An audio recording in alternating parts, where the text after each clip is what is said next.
Yorktown, battles, campaign, and articles of capitulation.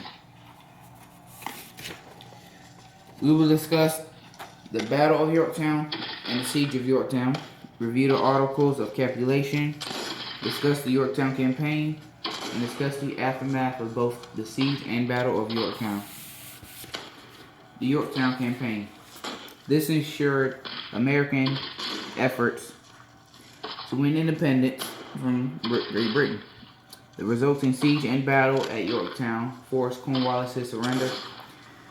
It also compelled the start of serious negotiations that ended in recognition of American independence at the Peace of Paris. Former Major General Benedict Arnold destroyed precious continental supplies in Virginia while waiting for Cornwallis, which decimated Washington's Continental Army. This left Washington with the only option of watching and waiting. However, he didn't have to wait for long before an opportunity presented itself. The Siege of Yorktown. 1781, colonial and French troops laid waste and sieged the British Army at Yorktown. In June of 1781, Cornwallis retreated to Yorktown to rest and re-equip his battered army. Washington was outside of New York when this was happening. Washington turned around when he learned that the 34th French West Indies battle fleet was heading towards Virginia with 3,000 infantry. Cornwallis asked the British fleet and army in New York for help, but only the British fleet answered his pleas. Outnumbered, the British fleet returned to Cornwallis after abandoning him. Meanwhile, Admiral Barras and a French squadron slipped into Chesapeake, carrying the French army's siege artillery. They bombarded Cornwallis' army day and night. October 14th, 1781, two key redoubts were carried in a night assault. Redoubts are temporary fortifications.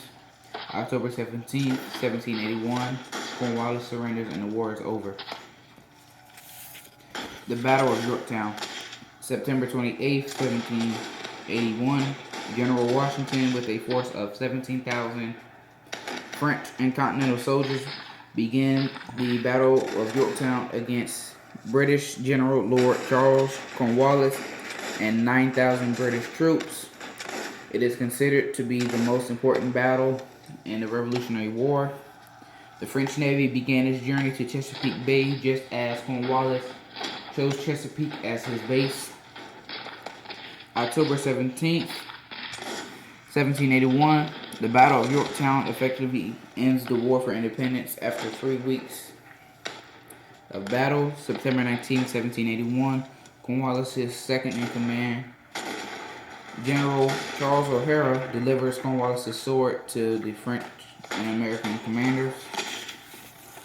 The aftermath of the Siege of Yorktown. This was a turning point in British people's loyalties. Wasn't much damage done to the actual city itself because the British claimed that title. The British redoubts were no match for the French Army's siege artillery. The aftermath of the Battle of Yorktown. The Battle of Yorktown turned the British public against the war, much like the Vietnam War.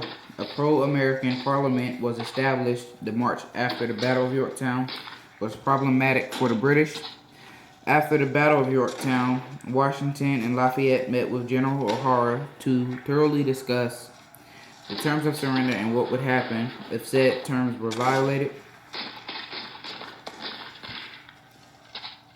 Yorktown didn't experience much turmoil before the year 1781, so people weren't as prepared to deal with the aftermath and destruction that usually follows a major battle, but Yorktown was lucky.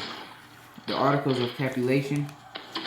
The articles outlined Cornwallis' and England's surrender at Yorktown, which eventually led to the end of the Revolutionary War and independence from the British Parliament's rule. It explained the terms of Cornwallis' defeat and surrender at Yorktown. The Articles of Capitulation were written in the Moore House in Yorktown. There were 14 articles detailing the terms of surrender for Cornwallis. This is a picture of Washington and Rocking Bull conferring during the Yorktown campaign. And this is at the end of the Battle of Yorktown when the British troops surrendered.